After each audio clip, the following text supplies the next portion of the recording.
ready for this?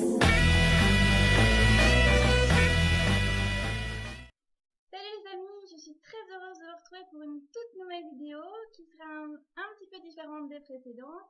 Je vous l'avais promis, je viens de la ranger, donc je vous propose de découvrir en vidéo ma bibliothèque.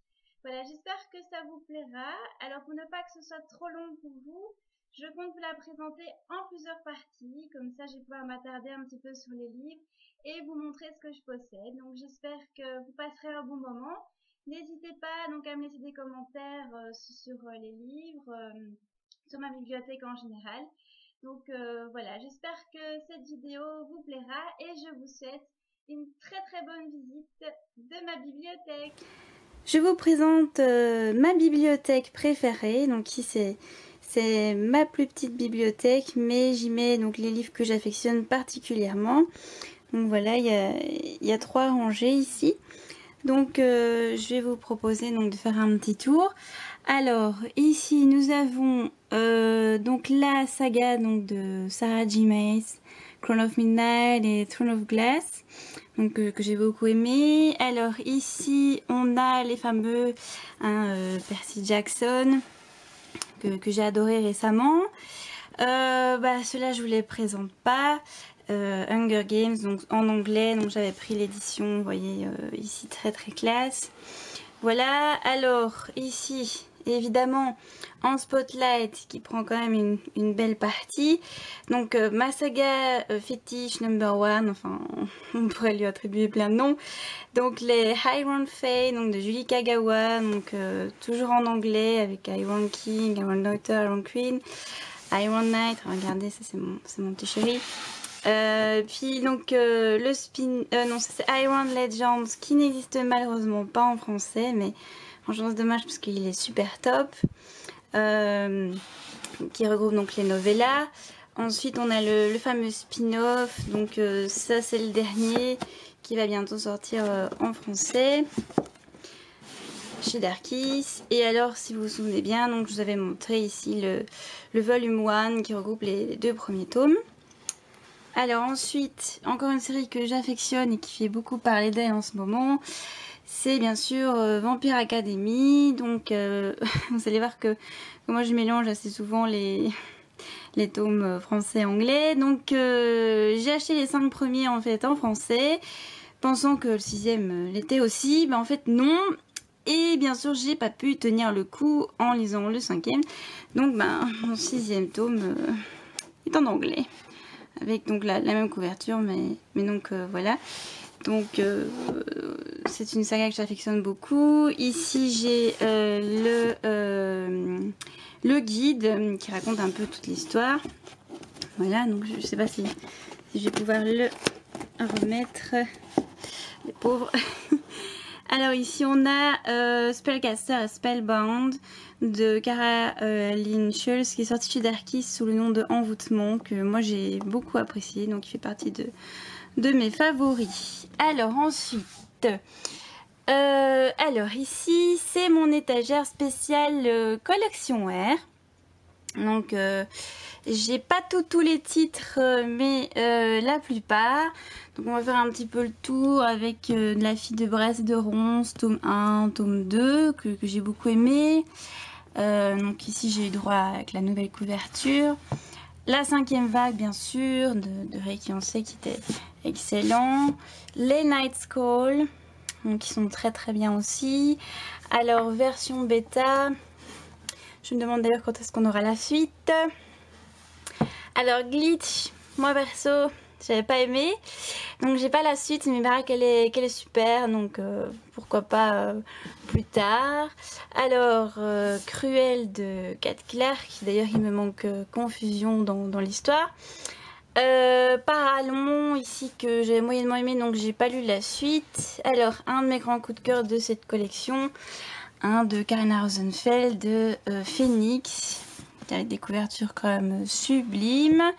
La sélection, tome 2, tome 1, donc j'ai vraiment hâte de lire la suite. Donc mon exemplaire français de Belle Époque que je vous avais montré en anglais aussi. Donc voilà, avec ma petite citation.